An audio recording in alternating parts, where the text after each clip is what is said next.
So today we are going to discuss about the haemostasis. Haemostasis हमारे पास क्या होता है, इसकी डेफिनेशन क्या होती है, इसकी स्टेजेस क्या होती है और बेसिकली ये कैसा प्रोसेस है वो हमने इस लेक्चर के अंदर कवर करना है। हीमोस्टेसिस बेसिकली हमारे पास होता है स्टॉपेज ऑफ ब्लीडिंग या अरेस्ट ऑफ ब्लीडिंग। जैसे ही कोई ब्लड वेसल इंजर हुई है तो उसमें से ब्लड जो है हमारा निकलना बंद हो जाता है। वो किस तरह से हो रहा था, वो हीमोस्टेसिस के प्रोसेस से ही हो रहा होता है। Haemo mean blood and stasis mean at rest या स्टॉपेज या अरेस्ट कह सकते हैं हम। So haemostasis basically is defined as the arrest और स्टॉपेज ऑफ ब्लीडिंग। इसकी 3 स्टेजेस हमारे पास होती हैं।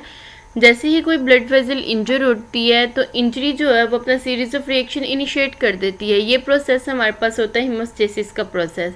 3 स्टेजेस के अंदर ये हमारे पास प्रोसेस हो रहा होता है। वेजो कंस्ट्रिक्शन होती है, प्लेटलेट प्लग फॉर्मेशन होती है और कोएगुलेशन ऑफ ब्लड होता है। वेजो कंस्ट्रिक्शन में हमारे पास क्या हो रहा होता है, जैसे ही इंजरी हुई है ब्लड वेसल जो है वो हमारी कंस्ट्रिक्ट हो जाती है। उसका जो सरफेस एरिया वो कम हो जाता है और जो ब्लड लॉस हमारे पास हो रहा होता है वो डिक्रीज हो जाता है डैमेज पोर्शन में से। बेसिकली इसके अंदर स्मॉल आर्टरीज जो होती हैं वो कंस्ट्रिक्ट हो रही होती हैं। वेजो कंस्ट्रिक्शन के प्रोसेस में हमारे पास क्या हो रहा होता है कि फर्स्ट ऑफ ऑल जैसे ही ब्लड वेसल डैमेज हुई है, कट हुई है, उसका एंडोथेलियम डैमेज होगा। एंडोथेलियम डैमेज होने के बाद उसका जो कोलेजन होगा वो एक्सपोज हो जाएगा, सामने नज़र आना शुरू हो जाएगा। प्लेटलेट्स जो हैं इस कोलेजन को जाके अटैच होंगे और एक्टिवेट हो जाएंगे। ये एक्टिवेटेड प्लेटलेट्स जो हैं वो सिक्रीट करेंगे सेरोटोनिन को और दूसरे जो हैं वेजो कंस्ट्रिक्टर सब्सटेंस को, जो कंस्ट्रिक्शन करवाएंगे ब्लड वेसल्स की।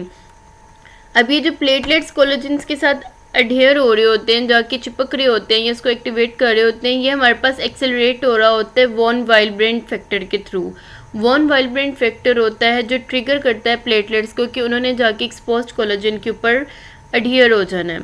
ये फैक्टर जो होता है बेसिकली ब्रिज के तौर पर काम करता है ग्लाइकोप्रोटीन पे, क्योंकि प्लेटलेट और कोलेजन फाइबर की सरफेस पे ग्लाइकोप्रोटीन प्रेजेंट होती है और उसके ऊपर एज अ ब्रिज हमारे पास वॉन वाइल्ब्रेंट फैक्टर काम कर रहा होता है। नेक्स्ट हमारे पास है platelet plug formation. Platelet plug formation में क्या होगा कि बेसिकली जो प्लेटलेट्स हमारे पास कोलेजन के ऊपर जाके अटैच हुए हैं रप्चर ब्लड वेसल के, वो रिलीज करेंगे, सिक्रीट करेंगे एडिनोसिन डाइफॉस्फेट को और थ्रोम्बोक्सेन को। ये 2 सब्सटेंस जो होते हैं ना और ज़्यादा प्लेटलेट्स को इन्वाइट करते हैं और एक्टिवेट कर देते हैं। ये प्लेटलेट एग्रीगेशन होती है इकट्ठे और ये टेम्परेरी तौर पर लूज प्लेटलेट प्लग या जिसे हम टेम्परेरी हीमोस्टेटिक प्लग का नाम देंगे वो बना देते हैं, जो रप्चर्ड ब्लड वेसल को क्लोज कर देती है और जो फर्दर ब्लड लॉस हो रहा होता है उससे प्रिवेंशन मिल जाती है।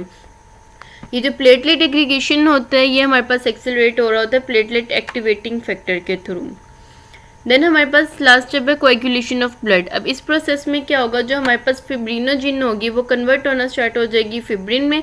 फिब्रिन थ्रेड्स जो होंगे वो लूज टेम्परेरी जो हमारे पास एक प्लग बना हुआ है उसके ऊपर जाके अटैच होंगे, उसको ब्लॉक कर देंगे। रप्चर्ड पार्ट जो है वो बिल्कुल क्लोज हो जाएगा और ब्लड लॉस जो है वो कम्प्लीटली तौर पर प्रिवेंट हो जाएगा, ब्लड लॉस फर्दर नहीं होगा।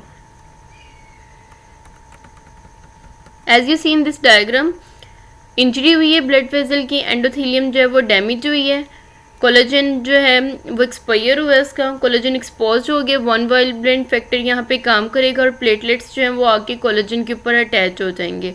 अब यहाँ पे एक्टिवेशन होगी प्लेटलेट की, यहाँ से सेरोटोनिन को सिक्रीट करके वेजो कंस्ट्रिक्शन करवा रहे हैं। ऑन द अदर हैंड वो हमारे पास एडीपी एडिनोसिन डाइफॉस्फेट और थ्रोम्बोक्सेन को रिलीज करेंगे, सिक्रीट करेंगे प्लेटलेट एग्रीगेटिंग फैक्टर के थ्रू।